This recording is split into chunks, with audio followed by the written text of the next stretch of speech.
welcome to another episode of Insured in a Minute, where we keep you safe and save you money.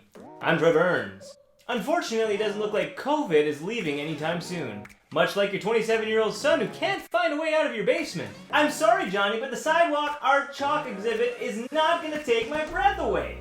Since travel has been limited, people are exploring much more local destinations. You might have seen in TripAdvisor's top COVID destinations, lakeside cabins and cottages.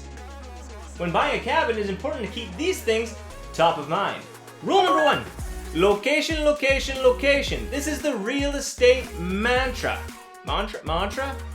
If you want to keep your cabin an appreciating asset, the location is vitally important on the resale value later on. Rule number 2, construction quality and maintenance.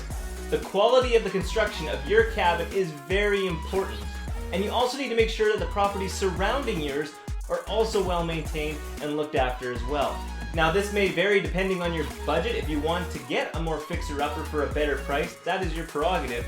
But make sure the reason that you bought a cabin was to relax and enjoy it. So make sure you're not spending too much time on those projects. Unless you enjoy it, of course. Man, if these hands could talk, I tell you.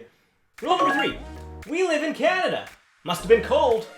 After you're done building your igloo, burrowing a hole in the ice to find food, you want to make sure whether your cabin is a 3-season or a 4-season cabin. And what that means is, if you can use your cabin in 1 month of the year or all 12. So things like your heating system, your insulation, how the pipes and the water systems are insulated and if they're heated and maintained as well are very important. Rule number 3.5, winterization.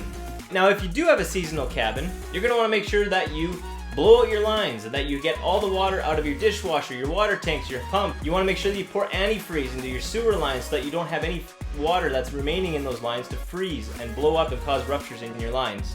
You want to pull the dock in as well from the lake so that when the lake freezes in the winter, it's not going to cause damage to it. And rule number 5, I think we're on 5, have fun. The whole reason you bought this cabin was to decompress and spend more time with your family. So make sure you unplug and unwind from all the crazy stresses in life that we have right now.